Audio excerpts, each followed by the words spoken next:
na ôm mô bất hiền miêu ni si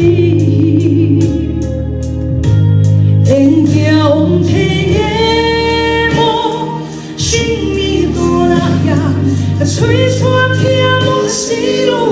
mô ý mà ngày đã anh hiền rú quy nghe Mizo ber mai wo itar palsi no mo kapu mo ve Mizo ke mai ya imai nahi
zona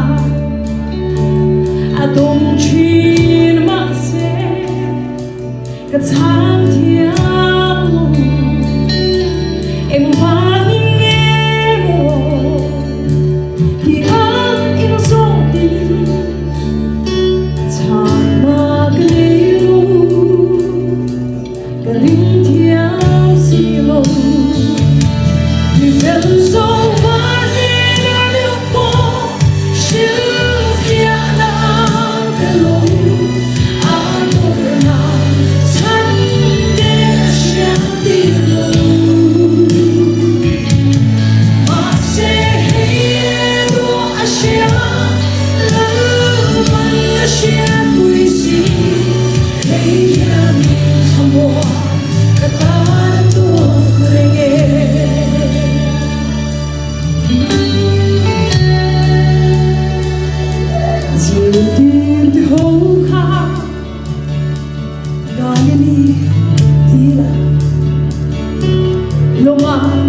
Isua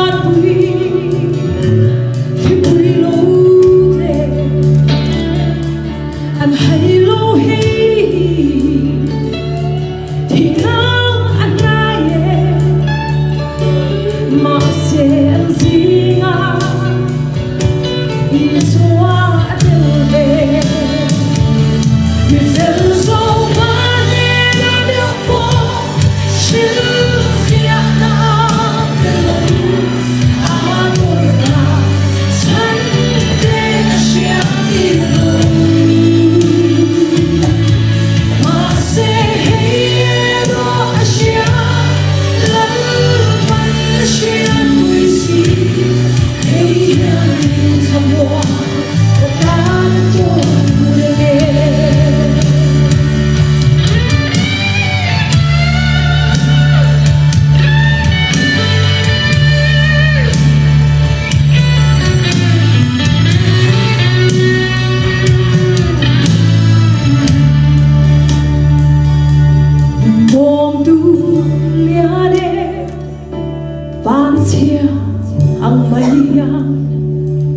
Yang vange din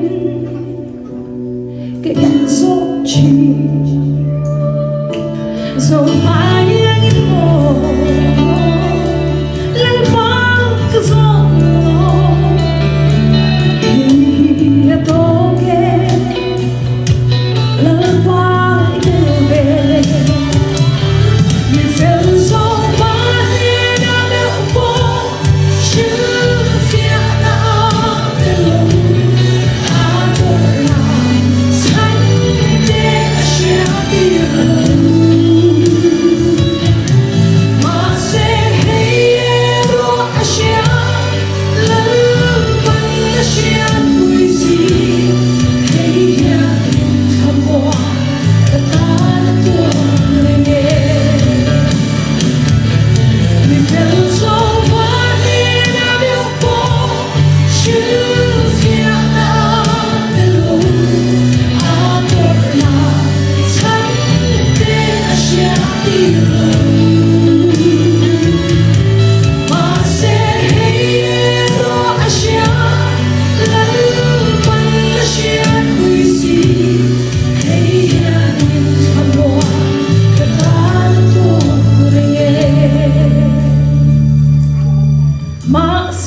Amen. Lalapang raw po yung nagsang rose.